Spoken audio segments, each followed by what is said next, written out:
Sefer Bereishis, Parashat Vayeitzei, 5th Aliyah.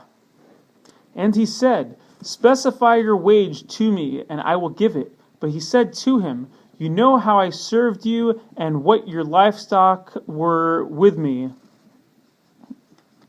For the little that you had before I came was expanded substantially, as Hashem has blessed you with my coming. And now, when will I also do something for my own house?" He said, "What shall I give you?" And Yaakov said, "Do not give me anything. If you will do this thing for me, I will resume pasturing and guarding your flocks. Let me pass through your whole flock today. Remove from there every speckled or spotted lamb, every brownish lamb among the sheep, and the spotted or speckled among the goats. That will be my wage. Let my integrity testify for me in the future when it comes before you regarding my wage. Any among the goats that is not speckled or spotted, or among the sheep that is not brownish, is stolen, if in my possession." And Lavan said, "Agreed, if only it will be as you say."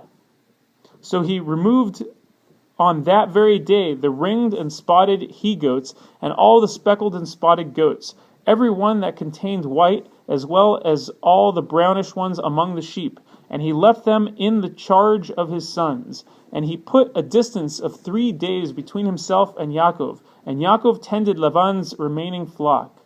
Yaakov then took himself fresh rods of poplar and hazel and chestnut. He peeled white streaks in them, laying bare the white of the rods. And he set up the rods which he had peeled in the runnels, in the watering receptacles to which the flock came to drink, facing the flocks, so they would become stimulated when they came to drink.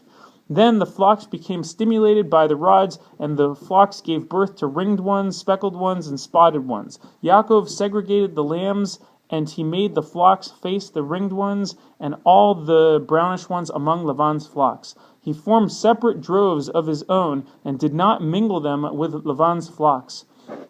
Whenever it was mating time for the early bearing flocks, Yaakov would place the rods in the runnels in full view of the flock to stimulate them among the rods.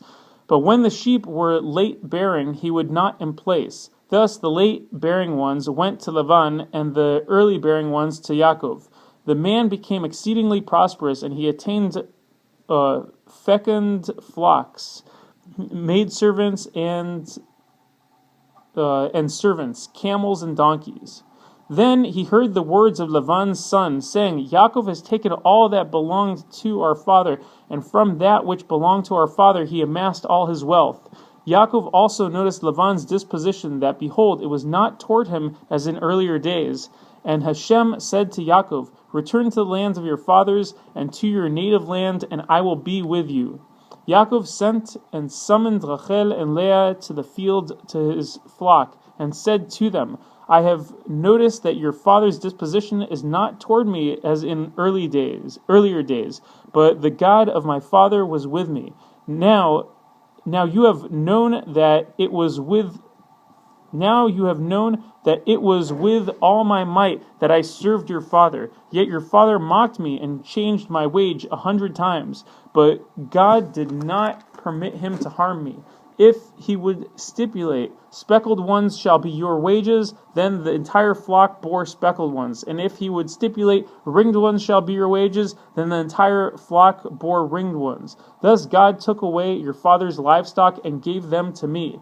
It once happened at the mating time of the flock that I raised my eyes and saw in a dream, behold, the he-goats that mounted the flock were ringed, speckled, and checkered. And an angel of God said to me in a dream, 'Yaakov,' and I said, 'Here I am.' And he said, 'Raise your eyes, if you please, and see that all the he-goats mounting the flocks are ringed, speckled, and checkered, for I have seen all that Lavan is doing to you. I am the God of Bet-El, where you anointed a pillar, and where you made me a vow. Now, arise, leave this land, and return to your native land.'